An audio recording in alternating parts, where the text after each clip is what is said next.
बुद्ध का भिक्षु और वासवदत्ता।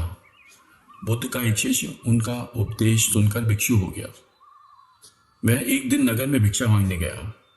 नियम था कि 3 घरों से भिक्षा मांगी जाती थी। बुद्ध के लगभग सारे शिष्य युवक थे। ये भिक्षु युवक ही शरीर से गठीला और सुंदर था।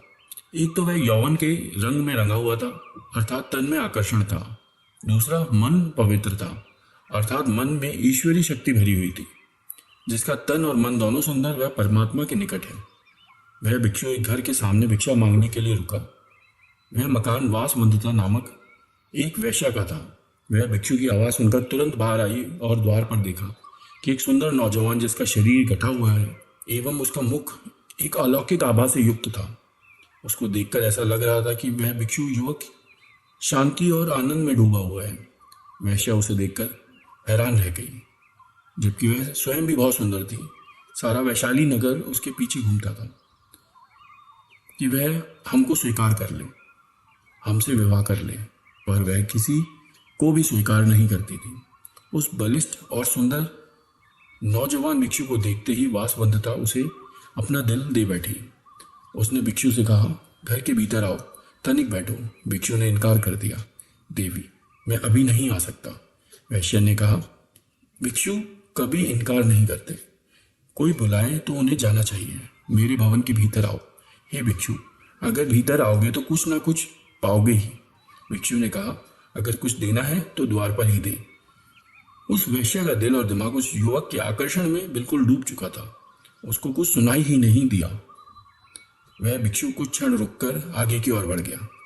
दासी ने आकर कहा, अब द्वार पर कोई नहीं है, भीतर चलो। वासवदत्ता की तंद्रा टूटी। वह बहुत दुखी और पीड़ित हुई। जब स्त्री के प्रणय निवेदन को कोई पुरुष ठुकरा देता है तो उसकी हालत बड़ी खराब हो जाती है। वासवदत्ता ने अपने जीवन में एक ही बार एक ही पुरुष के प्रति लगाव रखा था। उसने भी इनकार कर दिया। दिल टूट गया। उसने नृत्य बंद कर दिया, गाना बंद कर दिया। जो दिन भर मुस्कुराती थी, लोगों का मनोरंजन करती थी, वह सुंदर वासवदत्ता बिल्कुल मौन हो गई। भवन के द्वार सबके लिए बंद हो गए। वह किसी से भी नहीं मिलती थी। कई धनाढ्य लोगों के निमंत्रण आते थे, आओ हमारे उत्सव में खुशियां बिखेर दो, किंतु वह इनकार कर देती। एकांत को अपने जीवन का साथी बना लिया। दासी अच्छा अच्छा भोजन बनाती, पर उसकी भूख और प्यास को वह भिक्षु मानो सदा के लिए ले गया। वासवदत्ता को रात दिन वह भिक्षु याद आता था। वह बहुत कमजोर हो गई और बीमार रहने लगी। कहते हैं कि चिंता चिता से बड़ी होती है। चिता एक बार जलाती है और चिंता सदा जलाती रहती है। वह कहीं आती जाती नहीं। एक ही स्थान पर लेटे लेटे उसके शरीर में कई जख्म हो गए। उसकी सुंदरता कुरूपता में बदल गई। अब उसे कोई देखना भी पसंद नहीं करता था। बहुत समय बाद फिर भिक्षु उस नगर में पुनः आया। उसे मालूम पड़ा कि वासवदत्ता बहुत बीमार है। उसकी हालत बहुत खराब है। भिक्षु उसके द्वार पर गया। दासी ने जाकर कहा, वही भिक्षु आए हैं। वासवदत्ता ने दासी से कहा, यहाँ पर मत आने दो। जब मैं सुंदर युवती थी, बहुत खूबसूरत थी, तब मेरा निवेदन स्वीकार ना किया। अब मैं बदसूरत और बीमार हो गई हूँ। अब मैं इनके सामने कैसे आऊं?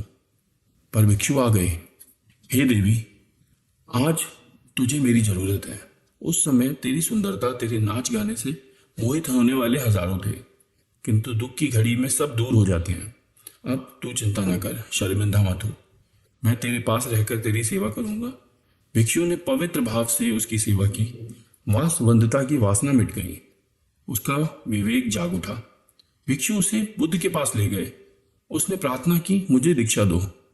बुद्ध से दीक्षा पाकर वह भिक्षुणी हो गई। अपना जीवन पतित से पावन कर लिया। बुद्धम शरणम गच्छामि।